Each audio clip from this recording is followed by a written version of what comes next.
Alright guys, we're down in Kyneton. This is our 10-star build here. Backman Builders, Outlier Studios, teaming up again for another great build. This home's going to be super high performing and we're pulling up on site to get cracking.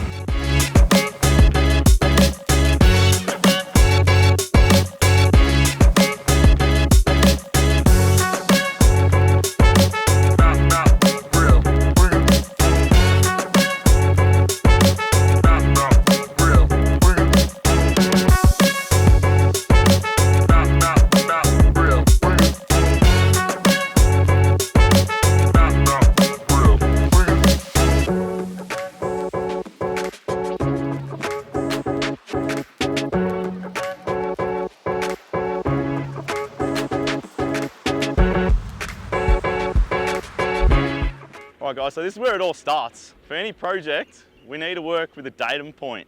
What's a datum point? So in this instance, we're building a new house. So we've got no previous heights to work from existing floor levels.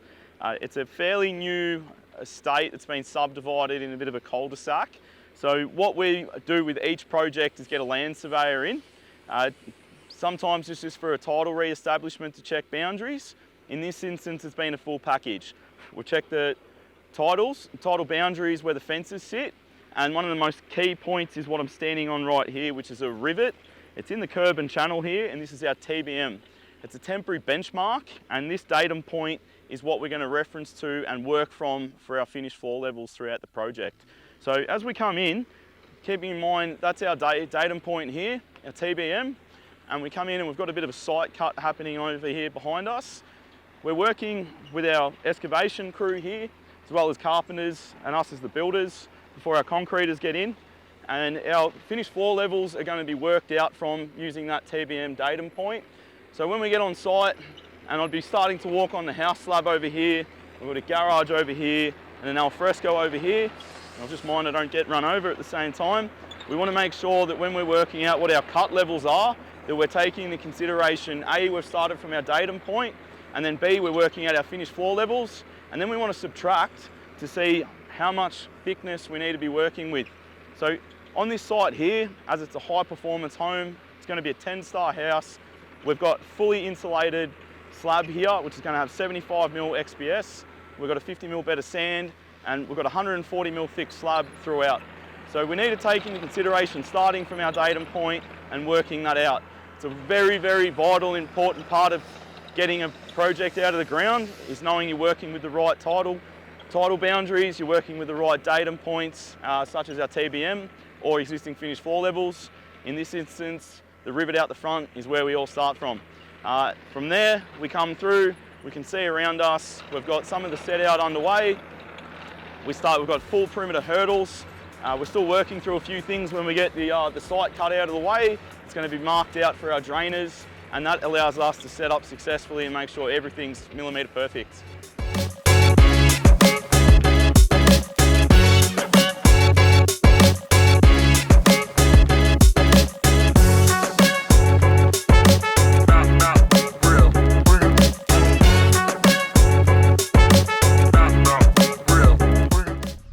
Hey everyone, Darren from Backman Builders. Welcome to a 10-star project here in Kyneton. We've got our concreters behind us, just about to start prepping our high performance slab. So come through, we've got a lot of details we'd like to show you.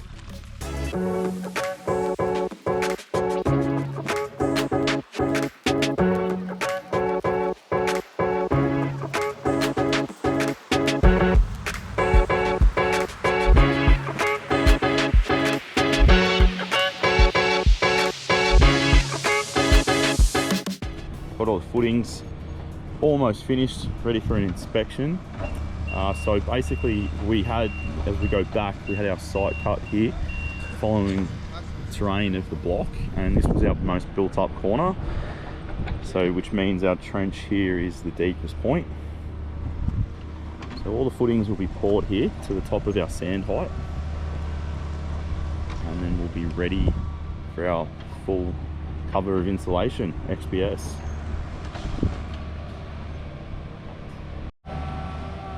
Here we are, we've got our XPS, our base 75mm here, and our 50mm edge rebates. Our man Stu, Thermalux, hooking us up. Thanks, mates. full swing here, nearly finished the dig out, just finishing up the garage. All strip footing, steel's getting laid. Plumbers and electricians here as well. End of the day, boys have all gone.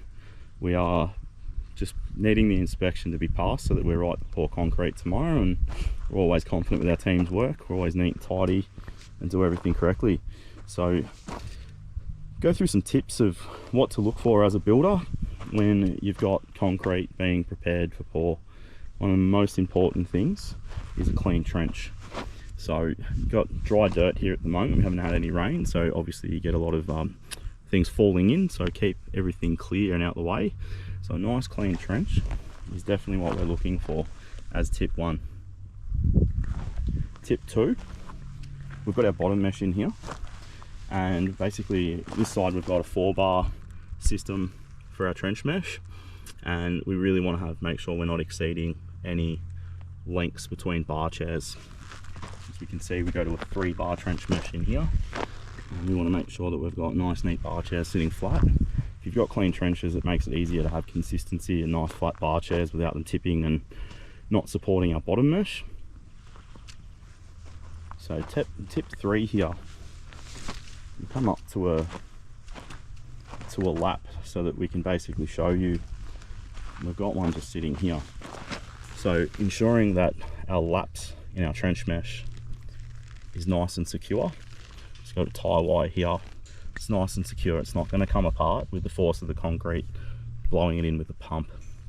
So that's all supported. Now tip 4 here, we want to ensure when we're pouring that we maintain a bottom trench mesh on our bar chairs, and as you can see we've got supported and counterlevered up our top mesh. If we didn't have these bars here and we just threw it in, we would basically, with the force of the concrete, we would see that that top mesh would most likely in various stages not be consistent and almost become a second bottom mesh. So they're just some really handy tips no matter what stage you're at. And just to finish on, another one that you cannot forget is lagging our PVC pipes. So we definitely want to secure that with a nice insulated padding. It's all taped and secured, as we can see, and that ensures that we don't have concrete expanding, contracting straight onto our PVC. It comes right through.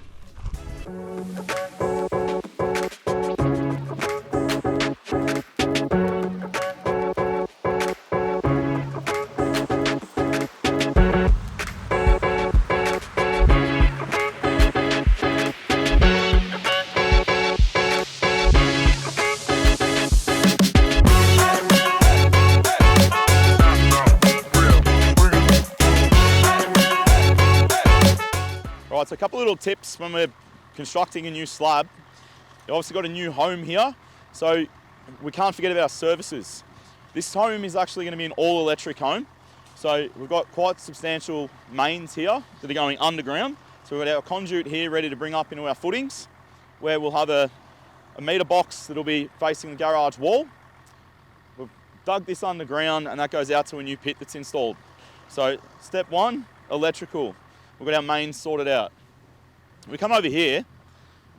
Here comes our second part.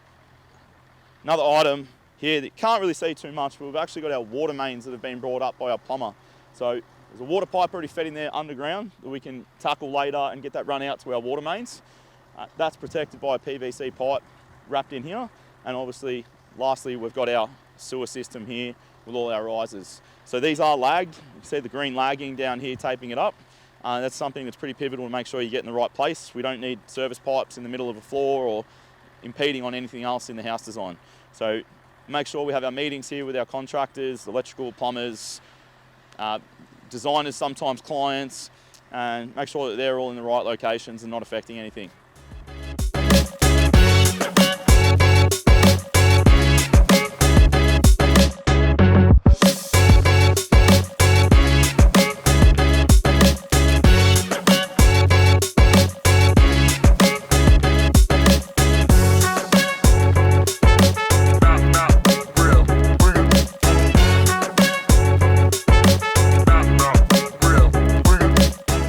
Guys, in the middle of the action here. We've got concrete rocking up. We're pouring our footings here. So this process here with this slab, this new build home, it's a decoupled slab. It's going to be a really high performing slab. Reason it's decoupled is we basically want to have, in a nutshell, a fully 100% insulated slab. The product we're using for this is the XPS. It'll come into action soon. We're going to detail that and show you how it works. So what's a little bit different here from a conventional raft slab is we've got a full footing system through here that we'll go into detail with. To make this work as a really nice working space, our footings, internal, external beams are all coming up 50 mil higher than the top of the pads that we're standing on here. Then we're going to pack that down in between, whereas normally we would have our packing sand on top of this, all of our concrete running around, and our slab being done in one. So in between here, we've got a nice sandwich of 75 mil thick XPS foam. That's our insulation. So we're going to show that into detail. As we walk through, we've got boys in action behind me. We can see here, we've got our top trench mesh that we've got suspended up at the moment. So what the team are doing, just to ensure that this acts as a top trench mesh, is as they're going along, we're taking out our supports, placing the trench mesh down so that we're not ending up with the concrete pushing down our trench mesh, and effectively you end up with double bottom mesh, and that's not what we want. As we work through this, and once this is poured, we'll get our insulation down, and we're going to have dowel bars that come up throughout the slab. So we've got a combination of 400 centers and 200 centers for our dowel bars, which again, for those watching that might not know what that is, that's basically another piece of Rio straight bar that we'll put in. It'll bend over, and that'll actually combine, tie down with our trench mesh that goes into our slab. So as we walk through and can see the guys behind me, one of the ways that we do this, they're lasering the tops of our footings here and finish concrete. In between the pads, we're going to then fill that up and compact that down, and then that's on to the next stage where we'll get the boxing happening, insulation, ready for the top mesh and the actual slab pour. So really critical thing to understand here with how this one works as well. It's largely a brick veneer home. Probably about 90% of the external walls are brick. So the actual top of this footing will be where we sit our brick. So we're not really constructing a typical rebate in this. The footing will act as a rebate, and then we're going to have inside of that our insulation layer. So we'll go through these details coming up in the next videos, but basically this is what the guys are up to behind me. And as you can see, real life construction site. So guys are busy pouring as we get going along here. Be careful not to get in the way, but in a nutshell, that's what we're up to here with the construction of this.